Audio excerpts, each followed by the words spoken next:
اعوذ باللہ من الشیطان اللعین الرجیم بسم اللہ الرحمن الرحیم قال اللہ تبارک و تعالی فی کتابہ المجید قد افلح من زکاہا وقد خاب من دساہا۔ انسان اور خدا کے درمیان یہ جو رشتہ ہے، اس رشتے میں انسان جو کچھ بھی کر لے، اصل چیز جو اللہ کو راضی کرتی ہے وہ اس کا باطنی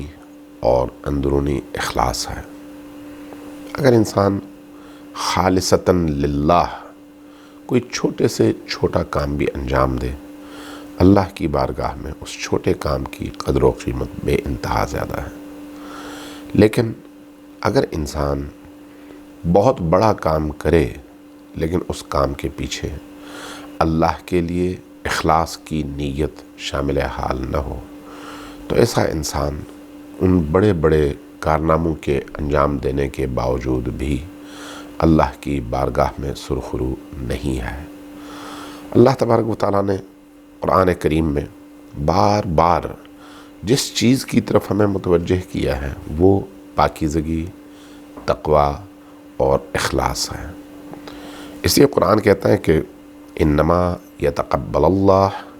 من المتقین، اللہ تبارک و تعالیٰ صرف پاکیزہ لوگوں کی، متقی لوگوں کی، باطنی طور پر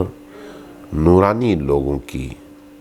ہر حرکت کو، ہر عمل کو، ہر اقدام کو قبول کرتا ہے۔ یتقبل اللہ، قبول فرماتا ہے۔ جہاں پر کھوٹ ہو وہاں پر قبول نہیں کرتا۔ اس لیے یہ جو معیار ہے، اس معیار کو ہمیشہ اپنی زندگی میں زندہ رکھنے کی ضرورت ہے۔ لہٰذا اس بات کا خیال ہمیں رکھنا پڑے گا کہ ہم چاہے کسی راہ چلتے مانگنے والے کو 10 روپیہ دیں، چاہے کہیں پر کوئی مسجد بنا لیں۔ مسجد بنانا ظاہر ہے بہت بڑا کام ہے۔ ایک مانگنے والے کو صرف 10 روپے دینا جس سے وہ صرف ایک روٹی خرید سکے، یہ کوئی بہت بڑا کام نہیں ہے۔ لیکن ان دونوں کے پیچھے موجود نیتوں کا اصل جو رول ہے وہ یہاں پر ہے۔ اگر ایک شخص بہت بڑی مسجد بنا لے لیکن اللہ کی خوشنودی کے لیے نہ ہو، بلکہ اپنی ظاہری نمود و نمائش، اپنے نام، اپنی حیثیت، اپنی چودراہٹ، اپنی دینداری کا اظہار، معاشرے پر اپنے تقوی اور بڑے پن کے ثبوت کی نیت، لوگوں پر اپنی دینداری کا روب جھاڑنا کہ میں بہت مذہبی آدمی ہوں، میں بہت دیندار آدمی ہوں، میں بہت اہل اللہ ہوں، خدا والا ہوں، جہاں یہ نیت آئے گی وہاں پر اگر آپ نے حرم کعبہ کی تعمیر میں بھی حصہ لیا ہو تو اس کی سرے منہ کوئی قیمت نہیں ہے۔ لیکن جہاں پر آپ نے خالصتاً للہ، انما نطعمکم لوجہ اللہ لا نرید منکم جزاء ولا شکورا،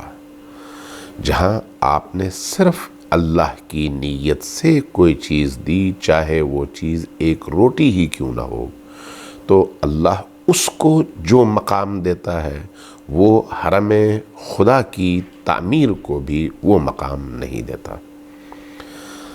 اصل کیا ہے؟ وہ انسان کے اندر کی پاکیزگی۔ ابھی جو آیت میں نے پڑھی، انما، بے شک، بلا تردد، یتقبل اللہ من المتقین، اللہ صرف اور صرف متقین کے عمل کو قبول کرتا ہے۔ تو یہ جو آیت ہے اس وقت کی ہے جو میں ابھی پڑھنے لگا ہوں، جب امیر المؤمنین علی ابن ابی طالب علیہ السلام اپنے دروازے پر آنے والے فقیر کو، یتیم کو، مسکین کو کھانا دیتے ہیں، لیکن وہ کھانا کیسا ہے؟ خود بھوکے رہتے ہیں، بیوی حضرت فاطمہ الزہرا سلام اللہ علیہا بھوکی رہتی ہیں، بیٹے امام حسن اور امام حسین بھوکے رہتے ہیں، سارا دن روزہ رکھا ہوا ہے، افطار کا ٹائم ہے، بھوک سے کی شدت ہے، ایسے موقع پر دروازے پر دستک ہوتی ہے۔ پہلی افطاری کے ٹائم پر مسکین آتا ہے، دوسرے دن کی افطاری کے ٹائم پہ یتیم آتا ہے، تیسرے دن کے افطاری کے ٹائم پہ اسیر آتا ہے، اور یہ حضرات، یہ جو اصحاب ابا ہیں، یہ جو صاحبان بیت رسول ہیں، یہ تینوں راتیں اپنا کھانا اٹھا کر اس فقیر کو، اس یتیم کو، اس اسیر کو دے دیتے ہیں، اور اللہ تبارک و تعالیٰ ان کی شان میں آیت اتارتا ہے اور پھر فرماتا ہے کہ یہ کون لوگ ہیں؟ یہ وہ لوگ ہیں جو کہتے ہیں کہ انما نطعمکم لوجہ اللہ، ہم نے اگر تمہارا پیٹ بھرا ہے، اگر تمہیں اطعام کیا ہے، طعام دیا ہے، وہ صرف اور صرف اللہ کی وجہ سے ہے، لوجہ اللہ، اللہ کی رضا کے لیے ہے۔ جہاں اللہ کی رضا کے لیے آپ نے قدم اٹھایا، وہ ایک ٹائم کا کھانا ہی کیوں نہ ہو، اللہ اس کی شان میں آیت اتارتا ہے، اس کے اس عمل کو قبول کرتا ہے۔ اور جہاں پر آپ پوری حکومت لٹا دیں لیکن اس میں اللہ کی رضا کار فرمان نہ ہو، تو پھر اس پوری حکومت اور پوری دولت دینے کی ایک لمحے کے لیے کوئی قیمت نہیں ہے۔ اس لیے انسان کو اپنے اندر کے اس حیوان سے جنگ لڑنے کی ضرورت ہے، اور اس حیوان سے جنگ میں انسان کو اپنے اندر ملکوتی کمالات کو پروان چڑھانے اور ناسوتی خصوصیات، حیوانی خصوصیات کو کنٹرول کرنے کی ضرورت ہے۔ اسی کا نام ایک پاکیزہ اور متقیانہ دیندارانہ زندگی ہے۔ دینداری صرف نماز نہیں ہے، دینداری صرف محراب عبادت میں کھڑا ہونا نہیں ہے، دینداری صرف پہلی صف میں کھڑے ہو کر نماز پڑھنا نہیں ہے، دینداری صرف ہر سال عمرے پر اور حج پر جانا یا زیارات پر جانا نہیں ہے۔ دینداری اللہ کے بندوں سے معاملات میں شفافیت اور حلال پر عمل اور حرام سے اجتناب ہے، اور ہر وہ عمل جس کو نیکی کہا جائے، اس نیک عمل کے پیچھے جو محرک ہو وہ آپ کا اخلاص ہو۔ اس کو دین کی اصطلاح میں دینداری کہا گیا ہے۔ اس لیے یاد رکھیے گا کہ انسان کو ہر صورت میں اللہ کی طرف لوٹ کر جانا ہے۔ وَإِنَّ إِلَىٰ رَبِّكَ لَمُنْتَهَا، ہر شخص آخر کار اپنے رب کی طرف لوٹے گا۔ یا ایھا الانسان انک کادح الی ربک کدحا فملاقیہ، ہر انسان نے اپنے رب کی طرف واپس جانا ہے اور ہر صورت میں اپنے رب سے ملاقات کرنی ہے۔ جب اپنے رب کے پاس ملاقات کے لیے جائے گا، میں ہوں، آپ ہوں، جب رب پوچھے تو تم نے وہ جو مسجد بنائی تھی تو تمہارے دل میں یہ تھی نا کہ لوگ مجھے دیکھیں تو کہیں دیکھو یہ وہ شخص ہے جس نے یہ مسجد بنائی ہے، یہ خواہش پیدا ہوئی تھی تو تم نے اس خواہش کا گلا گھونٹا تھا یا اس خواہش کو پروان چڑھایا تھا؟ اخلاص کو ماپنے کا بڑا خوبصورت آلہ ہے، بڑا خوبصورت آلہ۔ جب کوئی آپ نیکی کا کام کرنا چاہیں تو اس نیکی کے کام کے ارتکاب کے دوران، انجام کے دوران، اگر آپ کے دل میں یہ خواہش پیدا ہو کہ لوگ مجھے دیکھیں،